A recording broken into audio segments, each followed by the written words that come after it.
உங்க வாழ்க்கை மெதுவாகிக் கொண்டிருக்கிறது போல, சிதறிக் கொண்டிருக்கிறது போல, அல்லது நீங்க ஒருபோதும் எதிர்பார்க்காத ஒரு திசையில் போகிறது போல உங்களுக்கு எப்போதாவது தோன்றியிருக்கிறதா?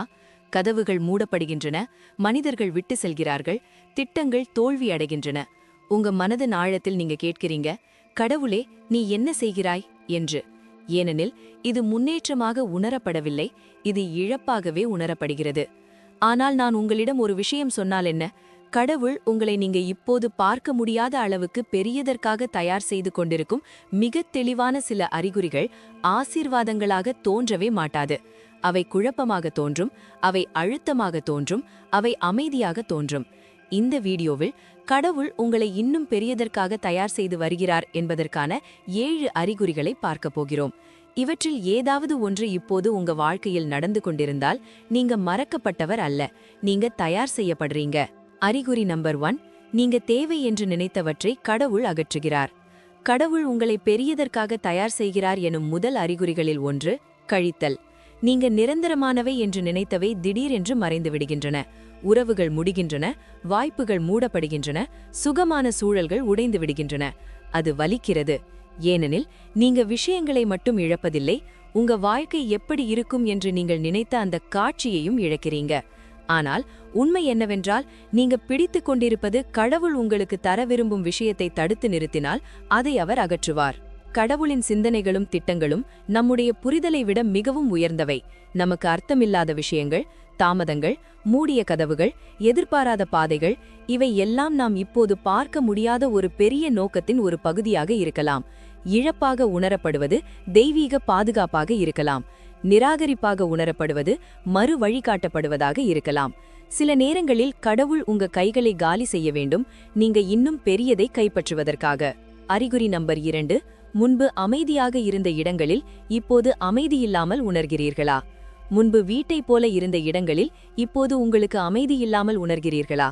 அதே பழக்கங்கள், அதே உரையாடல்கள், அதே சூழல்கள், இவை இனி உங்களை திருப்திப்படுத்தவில்லை. அது குழப்பமில்லை, அது வளர்ச்சி. உண்மையான நம்பிக்கை என்பது பாதை எங்கு கொண்டு செல்லும் என்று தெரியாவிட்டாலும் கடவுளை நம்பி முன்னேறுவது. தெளிவு வரும் முன் கீழ்ப்படிதல் வரும். கடவுள் அப்படி நம்பிக்கை வைக்கும் மனிதர்களை மதிப்பார். கடவுள் உங்கள் அழைப்பை உயர்த்துவதற்கு முன் உங்க சுகத்தை உடைப்பார். ஏனெனில் நீங்க இன்னும் சுகமாக இருந்தால் நீங்க நகர மாட்டீர்கள்.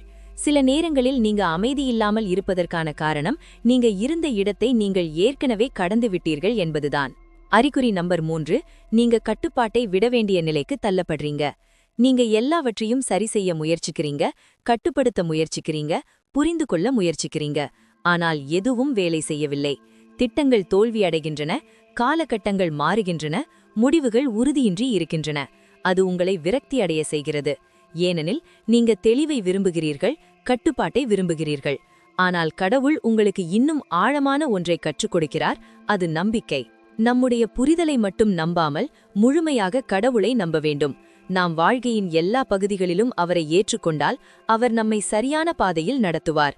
கட்டுப்பாடு பாதுகாப்பாக தோன்றலாம், ஆனால் அது கடவுள் செய்ய விரும்பும் விஷயத்தை வரம்புபடுத்தும். கடவுளுக்கு உங்கள் கட்டுப்பாடு தேவையில்லை, உங்கள் ஒப்புக்கொடுத்தல் தேவை. நீங்க உங்க பிடியை விடும்போது அவர் வழிநடத்த இடம் கிடைக்கும். அறிகுறி நம்பர் 4, நீங்க விளக்கமில்லாத தாமதங்களை அனுபவிக்கிறீர்கள். நீங்க தயாரானீர்கள், உங்க பங்கை செய்தீர்கள், ஆனால் எதுவும் நடக்கவில்லை. வாய்ப்புகள் தாமதமாகின்றன, பதில்கள் மெதுவாக வருகின்றன, முன்னேற்றம் தொலைவில் இருப்பது போல தோன்றுகிறது. நீங்க கேட்கிறீர்கள், நான் தவறிவிட்டேனா? கடவுள் என்னை மறந்துவிட்டாரா? இல்லை, கடவுள் மெதுவானவர் அல்ல, அவர் திட்டமிட்டவர். கடவுளின் வாக்குறுதிகளுக்கு ஒரு நேரம் உண்டு. அது தாமதமாக இருப்பது போல தோன்றினாலும் அது எப்போதும் தாமதமில்லை. தாமதமாக தோன்றுவது சரியான பொருத்தமாக இருக்கலாம். கடவுள் சரியான நேரத்தை, சரியான மனிதர்களை, சரியான உங்களை தயார் செய்து கொண்டிருக்கிறார். அறிகுறி நம்பர் 5, நீங்க கடுமையான ஆன்மீக மற்றும் உணர்ச்சி அழுத்தத்தை அனுபவிக்கிறீர்கள். நேர்மையாக சொல்ல வேண்டுமென்றால் தயாரிப்பு அமைதியாக உணரப்படாது, அது கனமாக இருக்கும். நீங்க சோதிக்கப்படுகிறீர்கள், வடிவமைக்கப்படுகிறீர்கள். யாரும் பார்க்காத சந்தேகங்கள், பாதுகாப்பின்மை, உள் போராட்டங்கள். ஆனால் இந்த அழுத்தம் தண்டனை அல்ல, தயாரிப்பு. சிரமங்கள் வீணானவை அல்ல, அவை உங்களை வடிவமைக்கின்றன. கடவுள் வலியை வீணாக்க மாட்டார். ஒவ்வொரு சவாலும் உங்களுள் ஏதோ ஒன்றை கட்டுகிறது. சக்தி, பொறுமை, உறுதி. ஏனெனில் அவர் உங்களுக்கு கொடுக்கப் போவது இன்னும் வலிமையான உங்களை தேவைப்படுகிறது. அறிகுறி நம்பர் 6, நீங்க தனிமைப்படுத்தப்பட்டவர் போல உணர்கிறீர்கள். மக்களுடன் நீங்கள் பழையபடி இணைப்பதில்லை. நீங்க தனியா, புரியப்படாமல், வேறுபட்டவராக உணர்கிறீர்கள். ஆனால் சில நேரங்களில் தனிமை அல்ல, அது நோக்கத்திற்கான பிரிவு. உங்க வாழ்க்கை சீரற்றது அல்ல. கடவுள் ஏற்கனவே ஒரு நோக்கத்தை வைத்திருக்கிறார். அவர் உங்களை சத்தத்திலிருந்து பிரிக்கிறார், நீங்கள் அவரை கேட்கும்படி.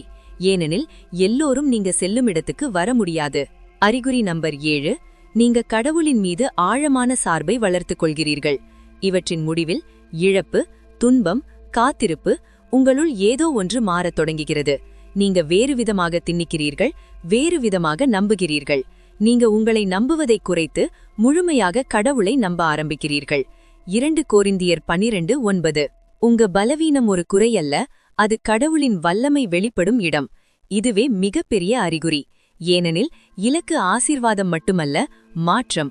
கடவுள் உங்களுக்கு ஏதோ ஒன்றை தயார்படுப்பதல்ல, உங்களை தயார் செய்கிறார். அதனால் உங்க வாழ்க்கை இப்போது உறுதியின்றி இருந்தாலும், விஷயங்கள் அகற்றப்பட்டாலும், தாமதமானாலும், குலைந்தாலும் பயப்படாதீர்கள், அவசரப்படாதீர்கள். கடவுள் மாற்றிக்கொண்டிருப்பதை நீங்க கட்டாயப்படுத்த வேண்டாம். ஏனெனில் சிதறுகிறது போல தோன்றுவது உண்மையில் சரியாக அமைகிறது.